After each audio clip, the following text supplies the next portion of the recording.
Coming up on today's show, we hear about Blair Hope for Families and the Salvation Army Red Kettle campaign. Join the City is a program highlighting people and organizations having an impact in our city. All too often, we hear about the problems and dysfunctions in our culture, but we are coming from a different approach as we take a look at the good things going on right here in our community. I'm Bethany Marshall, and you're about to see what God is doing in our city.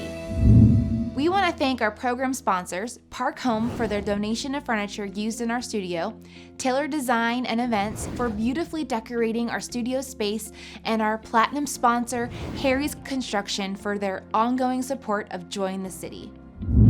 Our first story today features the organization Blair Hope for Families. This organization desires to deliver a more typical childhood and family experience for children in the foster care system. One, to better prepare those aging out of the foster care system, and two, to advocate permanency for those being adopted or pursuing to be adopted through financial assistance. We sat down with the founder, Doug Sloey, and family about this needed organization. My name is Doug Sloey.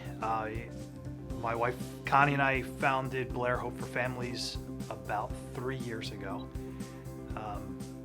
Blair Hope focuses 100% of our activities on children in foster care here in Blair County.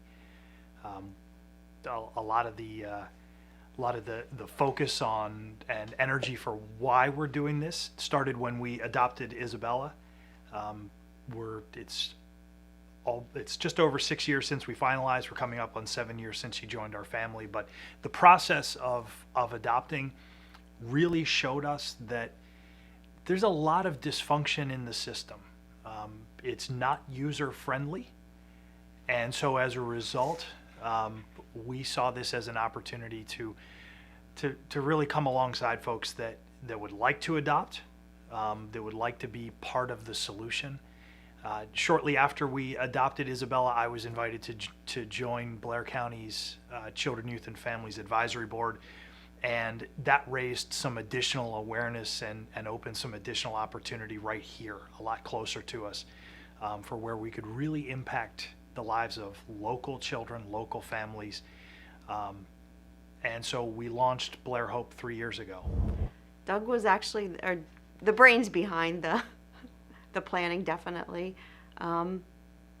But we both just have always had the heart for the orphans. And like he had said, with the adoption of our youngest daughter, we knew we weren't done, but we didn't know what avenue we were going to take. At that point, we thought we were done bringing children into our own home, but we wanted to affect the lives of the children. And so this was kind of his brainchild, but I've just come along beside him, and I'm the secretary, the shopper, the office manager, I guess. Looking at a couple areas. One, providing for children in foster care. When children are placed into a home, the foster parents, resource families receive a stipend that's meant to cover food, clothing, and lodging, the bare necessities, the basic necessities of having another body in your home. But when it really comes to pursuing the heart of the child, to providing a childhood, it's on the backs and the pocketbooks of the resource families to really, really do that. And those who can, we believe they do.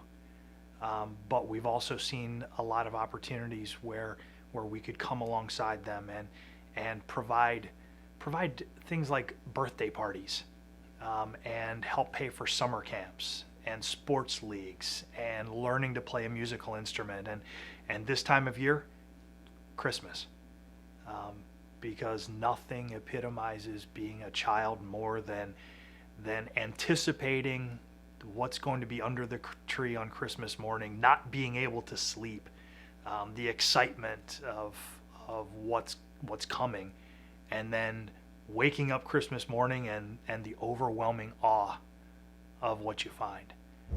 I think, being a mom, I can imagine, I see the excitement on my kids when we do celebrate birthdays, when we celebrate Christmas, when we go on vacation, when we go out for ice cream, and just, I can imagine what these kids, the experiences they're getting from what we are able to do for them. And I think that's what keeps me going, is just knowing that these kids are experiencing childhood and things that they may not experience otherwise. As we discuss this organization, Doug discusses the focus of this ministry and how Blair County compares to other neighboring counties in this same area. Our focus is so unique, and the awareness in the community to the real scope of the need is so limited that that first year was really a lot of education, both for ourselves and the community at large. Letting folks know the fact that Blair County has twice as many children in care as Cambria County does, 5 times as many in care as Bedford or Clearfield or Huntington County, and almost 3 times as many as Center County. So it's an enormous opportunity to share and to serve at-risk children, and to really partner with families that want to make a difference in these types of children's lives. The management of this seemed so intensive to me that when I asked Doug what the day-to-day operation was like, I was quite taken back by his answer. I have a full-time job, and it's not Blair Hope. Connie is a full-time mom, and so we don't take an ounce of income out of the support that we raise. In fact, we underwrite the operating costs of Blair Hope. So the cost of doing mailings and setting up educational programs and anything from sending out receipts and paper and toner and stamps to just working here on our dining room table. We want to make sure that folks that catch that want to be involved, are confident that their donations are being used. And so we can say that 100% of every dollar that comes in goes directly to the children. Since they launched the program, we asked Doug if there were any impactful stories he could share with us. I'd say last year was really our first big Christmas. Our first Christmas was a little scaled back. We recognized that when children come into care, most of the time, everything that they have comes with them in a garbage bag, if they have anything, and that in itself is a horrendous statement.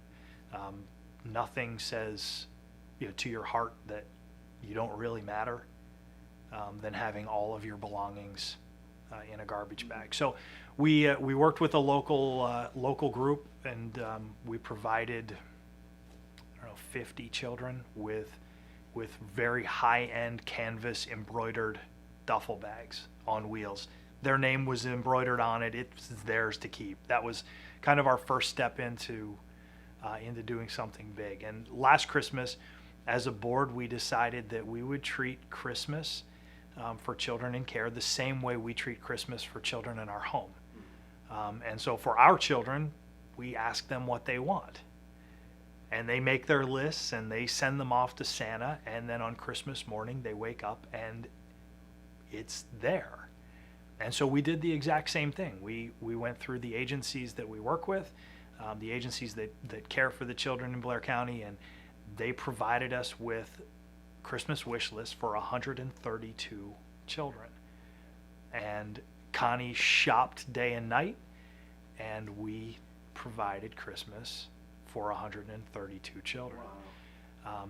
This year we did the same thing. We raised our budget a little bit, and we're already at 131 with over 2 weeks left to go. So this summer we partnered with the Elks Lodge in Tyrone and threw a massive back to school barbecue at Del Grosso's Park.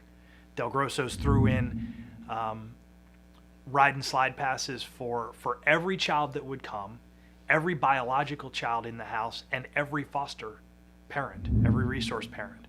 And then the Elks paid for a barbecue and backpacks and back to school supplies, and it was over 100 people. You see that kind of thing, and that's heartwarming. And just a couple weeks ago, we worked through our first adoption. We actually funded our first adoption, our first permanent forever family. And that's where we've always wanted to go was, one eliminate money as an obstacle to providing a childhood, but on the bigger side, eliminate money as an obstacle to having a family, to bringing a child into your family. And we funded our first two. They were siblings adopted into the same home about 3-4 weeks ago. And when you sit back and you think about that, it's pretty darn exciting. Blair Hope works hand in hand with local agencies to accomplish their goals. So we asked, how do they raise awareness for this unique organization? I speak anywhere there's somebody to listen. And so I've spoken to Rotary groups and Kiwanis groups and Chambers of Commerce groups. We've spoken at churches and fellowships all over the county. Really, anywhere there are ears to hear what we have to say, we'll take the opportunity. Because again, until you hear, you can't know. And until you know, you can't act. But once you know, you have the active opportunity to choose whether you'll become involved or whether you'll pretend you didn't hear it at all. Here's how you can get involved in Blair Hope for Families. During Christmas, we've had people adopt a child. They've taken the wish list and they've done the shopping. That's a great way for a tangible involvement. The Carpenter Company in Pinecroft donated 200 very, very high-end pillows. And so we've had groups just take up pillowcase donations. The Tyrone Elementary School is doing a pajama and book collection for us. They did one last year. This year they expect to collect over 300 pair of new winter pajamas from newborn all the way through teenage. So people do real tangible things. It was evident to me that this ministry thrives because of the passion and calling of Doug and his wife Connie. So I asked, where would you like to see this in the next 5 or so years? So the first thing I'd like to see is folks that hear this recognize that James wrote that religion that the Father sees as pure is caring for widows and orphans in their distress. This is the modern day orphan crisis. Like I said, there are close to 150 children in foster care right here in Blair County. There are over 2,000 children that are open and free for adoption just in Pennsylvania. So not everyone needs to get involved, but it'd be super cool if everybody did. When we sat down with Connie, we asked, how does she get a full Christmas list shopping done for 150 kids? We had about 5 or 6 people who each took a child or two, and I did the rest. I sit on the computer and place order after order after order, and the UPS man and the FedEx man are my friends this time of year. They ring the doorbell as they bring my packages, and even the heavy ones, they'll sit right inside the door for me. So yeah, and then we sort it all and mark it and get it out to the agencies so they can deliver it to their kids. As you can see, Blair Hope and his amazing ministry. Right now, we see this organization impacting so many children because of donations financially, as well as specifics such as many, many high-quality pillows that were given as gifts. If you would be interested in donating time or resources to this ministry, let me encourage you to contact Doug at 814-932-3736. Or you can find them on Facebook by searching Blair Hope for Families. Today's Platinum sponsor is Harry's Construction, whose motto is, if you can dream it, we can create it.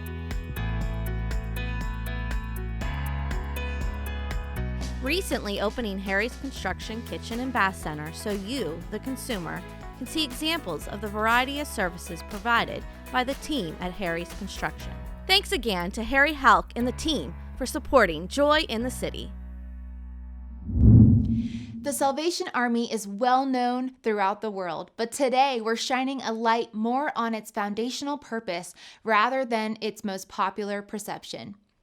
But first, let's take a look at the commonly known community efforts from the Salvation Army. Now, I grew up thinking the Salvation Army was just thrift stores and bell ringers, so can you tell us a little bit about your church and what you do? Yeah, the Salvation Army was founded in 1865 in the East End of London by a Methodist minister, and he wanted to bring the church to the streets, and so that's what he did. He would begin preaching and not just meeting needs, but he would bring the gospel to people that were not accepted in the Christian church at the time in the late 1800s. So from that, we became a denomination, if you will, of Salvationists, which are people who are members of the Salvation Army and make our mission to preach the gospel of Jesus Christ and meet human needs in his name without discrimination, a part of our daily mission as soldiers, church members within the Salvation Army. Okay, now this time of year we see lots of volunteers, and I know they're not all Salvation Army related, but we see lots of volunteers out ringing bells to collect money. And do you have any stories or any information you can share other than the typical, this is for missions or this is for... Yeah, absolutely. The bell ringers that are out there, even right now, ringing the bells, are collecting money for the Salvation Army. All the money stays local, and it's to help us not just change lives, but change souls. And that goes back to the heartbeat of our founder, William Booth, who would do just about anything to see a soul changed for the kingdom of God. And that's our purpose. And so when people are coming into our building every day, Monday or Tuesday through Friday, that are broken, feeling defeated, feeling as if they just have no hope, we're able to share with them the love of Christ, say, you know what, we do value you, you have a purpose.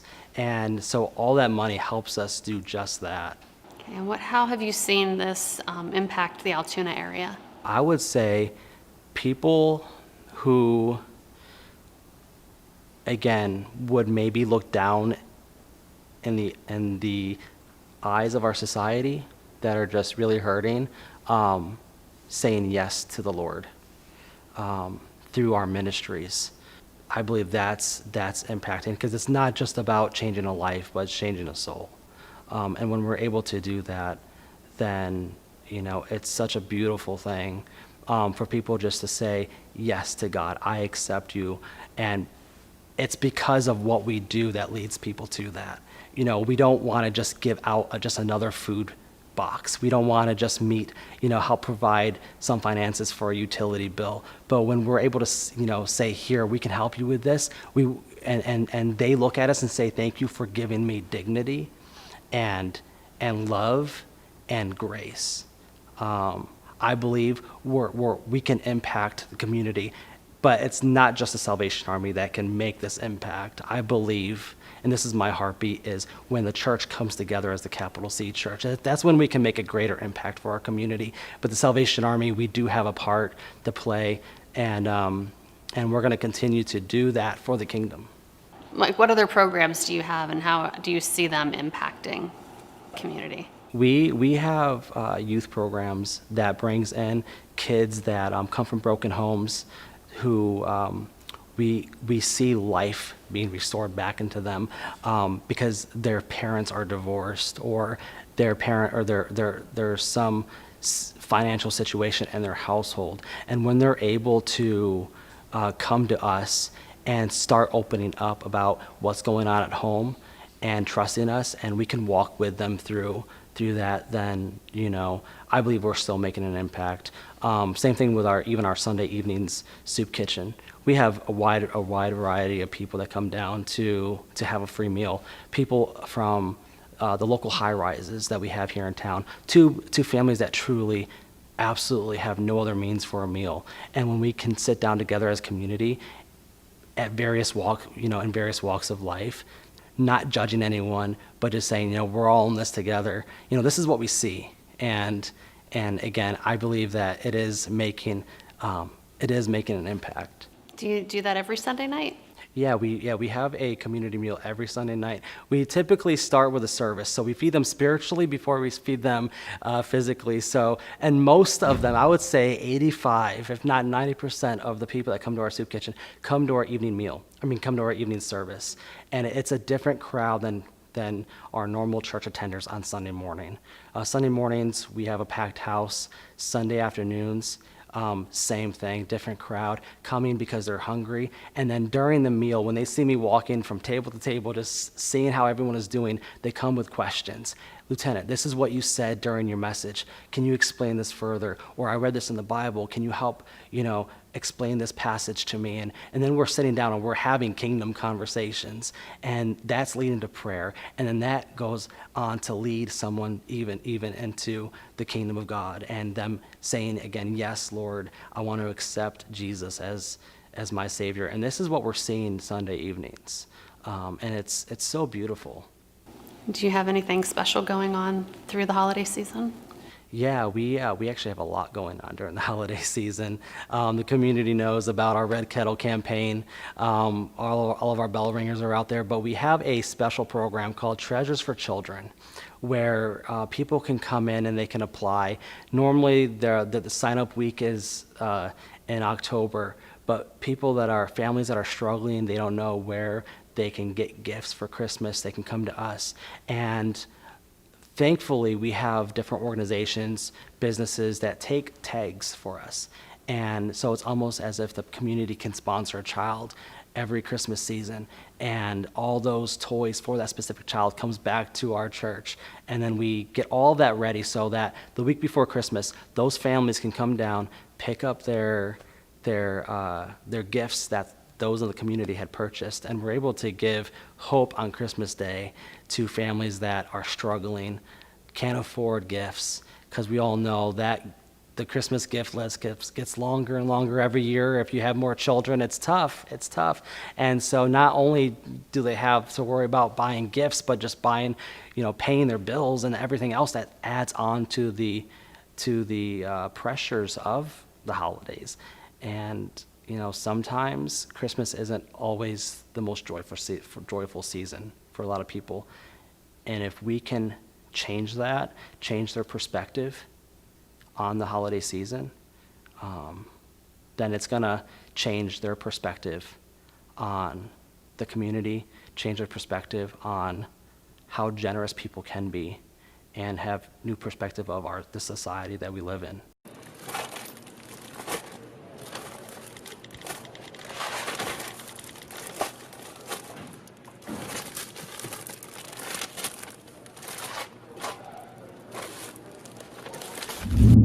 It's very evident that you're excited, and this gives you joy to talk about. I can see it bubbling up inside of you. What is your hope for the city of Altoona? Oh my gosh, what is my hope for Altoona? My hope for Altoona is people saying yes to Jesus. That is my hope for Altoona. My hope for Altoona, not only that, is just to see the churches come together, which I believe we are. There is a new reformation, I believe, in my heart that God is stirring in our community, and I'm blessed to have a relationship with not just those in our churches, but Transformation Church, Overflow Church, First Church of Christ. I can name a bunch of others that we just have, relationship with and friendship with, and so my hope is that we will continue to be bold about Christ. I believe it was the founder's daughter, William Booth's daughter, Evangela Booth, it was his wife that once said, the world for Christ. And I believe with all my heart that Altoona can say the same thing, Altoona for Christ. And that's my hope for Altoona. Come here. Look.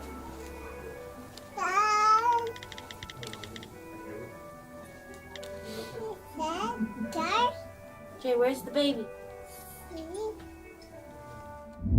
Can you tell us anything special that you've seen happening during this season's Kettle campaign? Absolutely. So this excites me.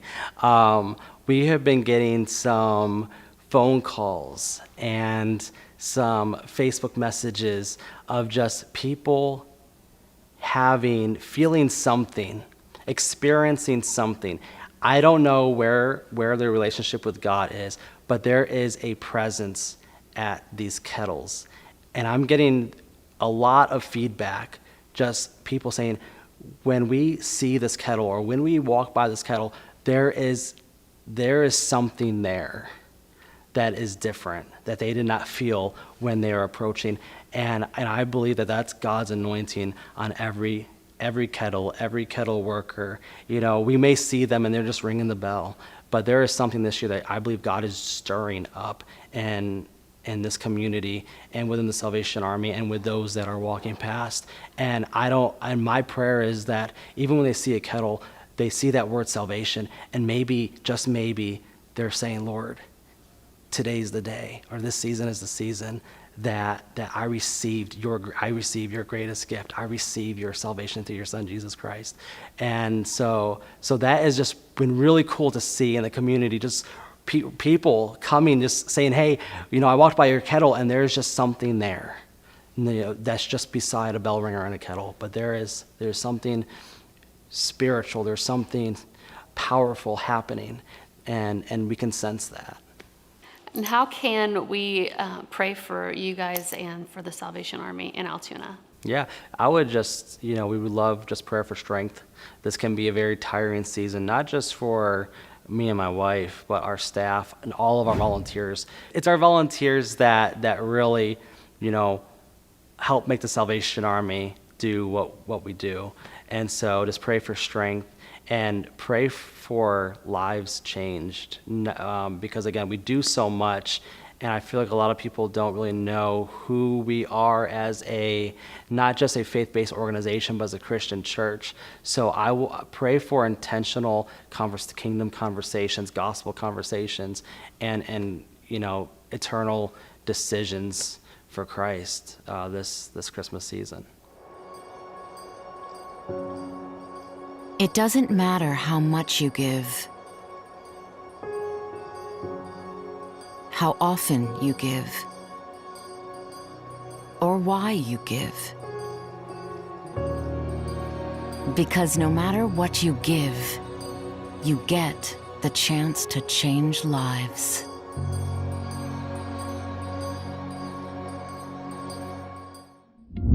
If you know a person or organization having an impact in our city, we want to hear about it.